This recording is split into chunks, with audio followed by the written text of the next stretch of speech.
अस्सलाम वालेकुम and welcome back to this channel. My dear students, financial management में chapter number 5 में हम टाइम वैल्यू ऑफ मनी की एक्सरसाइज को डिस्कस कर रहे हैं। आज जो हम डिस्कस करने वाले हैं ये क्वेश्चन नंबर 22 है, जो स्टेटमेंट वाले क्वेश्चन हैं और ये एन्युटी के क्वेश्चन। पहले हमने सिंपल किए, फिर अब हम एन्युटीज के कर रहे हैं, प्रेजेंट और फ्यूचर वैल्यू टेबल वाइज भी किए, और ये अब हम जो है वो स्टेटमेंट वाले क्वेश्चन करें ताकि आपको और ज़्यादा अंडरस्टैंडिंग हो। तो आज क्वेश्चन नंबर 22 को डिस्कस करेंगे, तो ज़्यादा टाइम वेस्ट किए बिना अपनी वीडियो को शुरू करते हैं।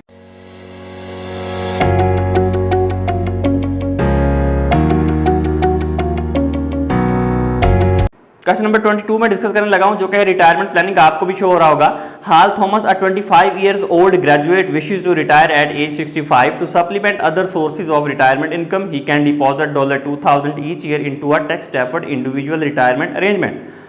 The individual retirement arrangement will earn a 10% return over the next 40 years.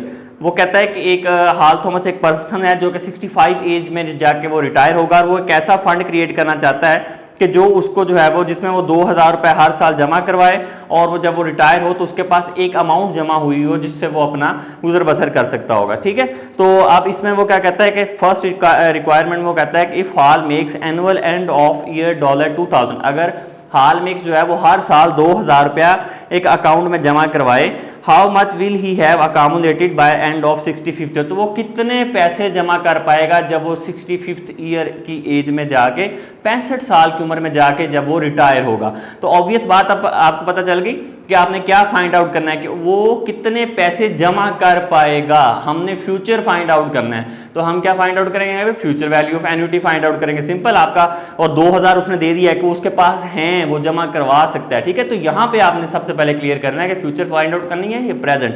तो यहाँ पे तो आपको ये पता चल गया। तो हम इस क्वेश्चन की कुछ चीज़ें लिखते जाएंगे, साथ साथ हम इसको सॉल्व करते जाएंगे। सबसे पहले हम ये देखेंगे कि आपके पास कैश फ्लो कितना है।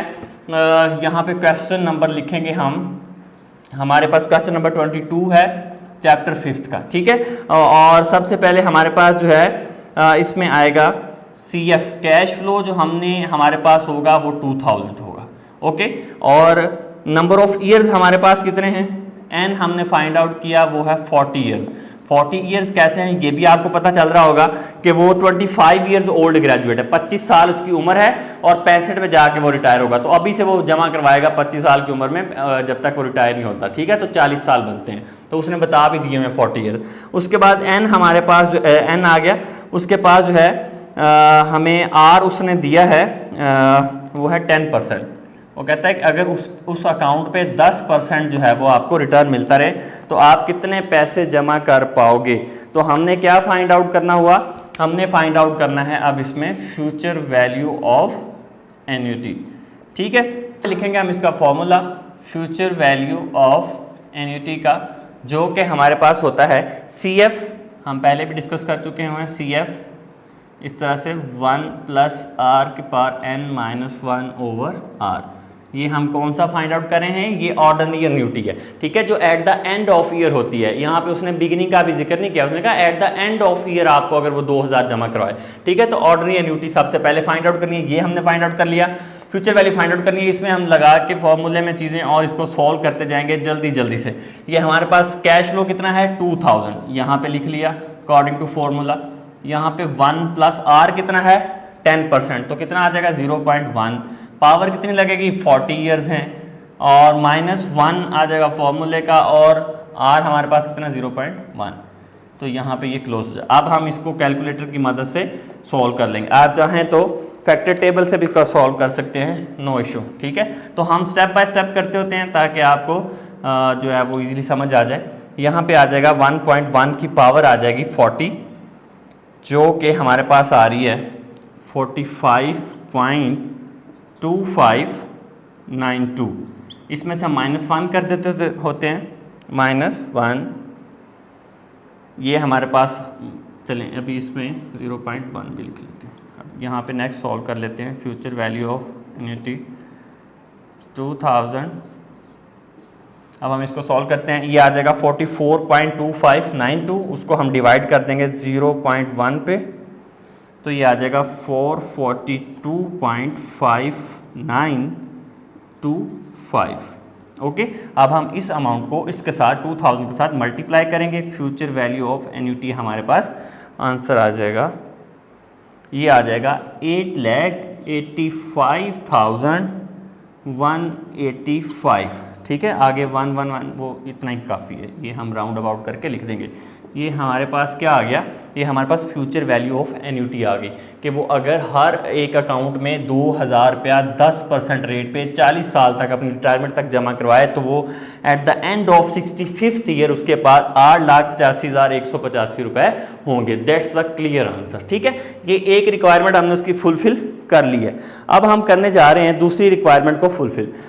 सेकंड रिक्वायरमेंट के अंदर उसने हमसे पूछा है, वो कहता है if Hal decided to wait until age 35, अगर वो 35 साल तक वेट करे to begin making annual end of year $2000 deposit into the IRA, how much will he have accumulated by the end of this 65th year. अगर वो कहता है कि 25 की बजाय 35 साल में 35 साल का जब हो जाए तब वो उस अकाउंट में 2000 जमा करवाना शुरू करे, तब क्या आएगा? तो फर्क कहाँ पे आएगा? सिर्फ नंबर ऑफ ईयर चेंज हो गए। जहां वो 25 पे जमा करवा रहा था 25 ईयर की एज में, अब वो 35 की एज में जमा करवाएगा तो number of year 65th year तक कितने बन जाएंगे? 30 बन जाएंगे। देखें उसकी एज कितनी है, 25 ईयर्स का वो है, 65 साल में वो रिटायर होगा। ठीक है, तो ये बनते थे 40 ईयर्स। ओके, अब वो कहता है कि 35 ईयर्स की एज में वो जमा करवाने शुरू करेगा तो 65th ईयर तक कितने बनेंगे? 30 ईयर्स बनेंगे। तो यही हमने सेकंड रिक्वायरमेंट में फुलफिल करना है। बी हम यहाँ पे फाइंड आउट करेंगे, सेम फॉर्मूला है, हम इसमें डायरेक्टली पुट करेंगे बस इसको, future value of annuity equals to. Okay, अब ये हमारे पास कितने हैं? 2000। ओके, ये सेम रहेगा 1 + 0.1, ये भी सेम है। नंबर ऑफ ईयर्स बस चेंज होंगे जो कि होंगे 30 -1/0.1।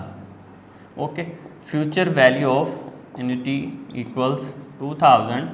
अब हम इसको सॉल्व कर लेते हैं, यही थोड़ा सा क्रिटिकल प्रोसेस होता है आपका। 1.1 की पावर लेंगे हम 30, जो कि हमारे पास आ रही है 17.4494 -1/0.1।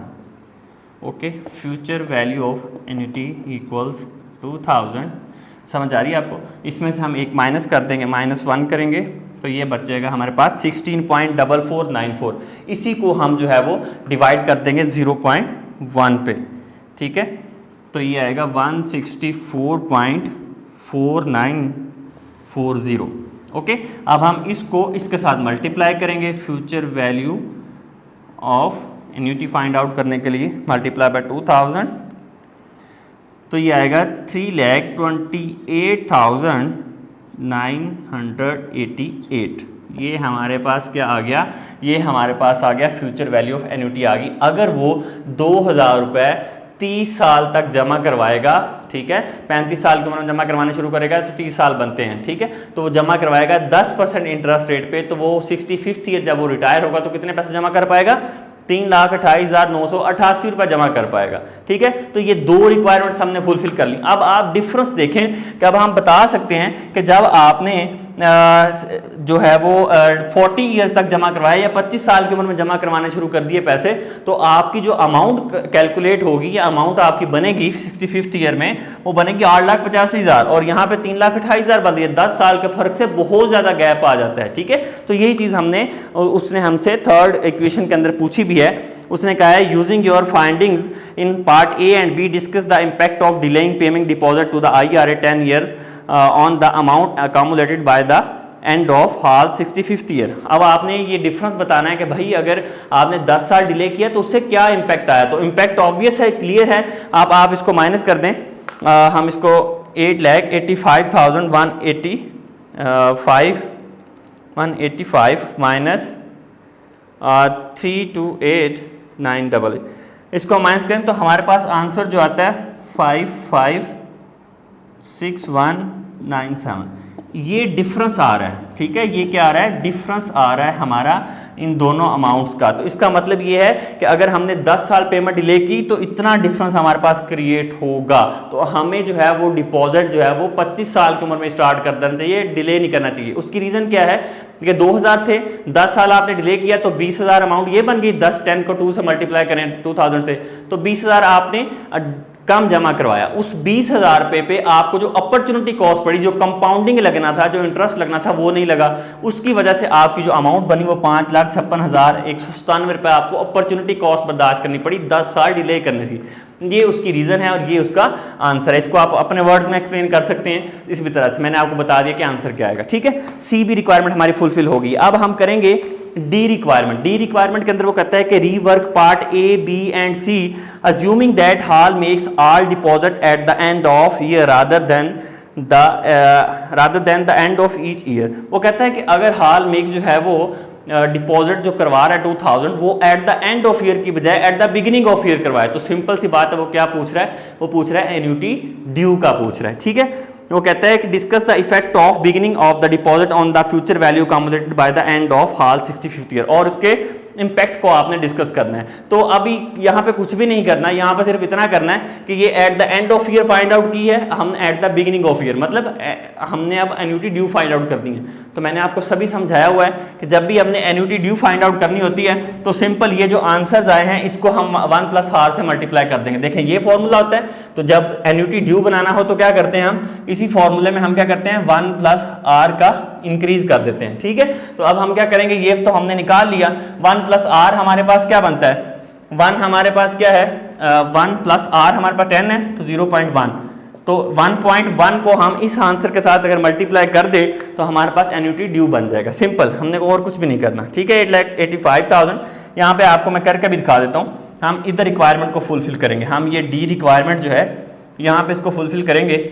हमारे पास पहले आंसर है 8,85,185, इसके साथ हमने 1.1 को मल्टीप्लाई करना है, 1 + r को करना है ना, तो 1 + 0.1 है तो 1.1 बन जाएगा, ठीक है।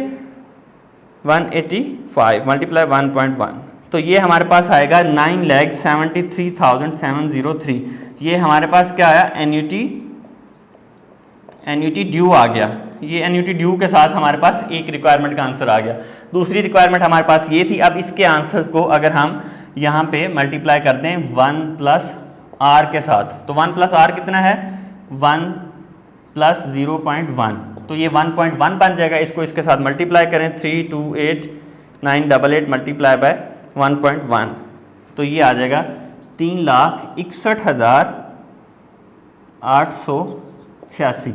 ये हमारे पास क्या आ गया, एन्युटी ड्यू का आंसर आ गया, ठीक है। दोनों को हमने, उसने कहा था रीवर्क करना है पार्ट ए पे भी और बी पे भी। ये पार्ट ए था, पार्ट ए के साथ रीवर्क किया तो एन्युटी ड्यू हमारे पास ये आंसर आ गया। पार्ट बी के साथ किया तो हमारे पास ये आंसर आ गया। आप चाहें तो इसको अलग से कर सकते हैं, मतलब ये फॉर्मूला है, इस फॉर्मूले, ये पूरा फॉर्मूला लिखें उसका, ठीक है, और सारा दोबारा से करें और नए सिरे से करें। मैंने आपको समझाना था तो मैंने आपको समझा दिया कि इसका आंसर कैसे आएगा, ठीक है। तो अब 1 + r का सिर्फ इंक्रीज करना होता है। अगर आप चाहें तो आप इस अमाउंट को भी यूज कर सकते हैं, 2000 यहाँ तक ले सकें, ठीक है, और यहाँ पे 1 + r इसके साथ मल्टीप्लाई करके। तो इट डिपेंड्स अपॉन यू कि आप नए सिरे से करना चाहते हैं या आंसर सिर्फ निकालना चाह रहे हैं, तो आपने इसी तरह से करना है, ठीक है। ये क्वेश्चन हमारा कंप्लीट हो गया। मुझे उम्मीद है कि आपको ये समझ आई होगी। अगर आपको नहीं समझ आई, कहीं भी कंफ्यूजन है इस क्वेश्चन में, तो आप मुझसे पूछ सकते हैं, कमेंट कर सकते हैं, इंस्टाग्राम पे मुझसे कॉन्टैक्ट कर सकते हैं। Thank you so much for watching this video. इसको नोट कर लें, फिर हम नेक्स्ट क्वेश्चन करते हैं।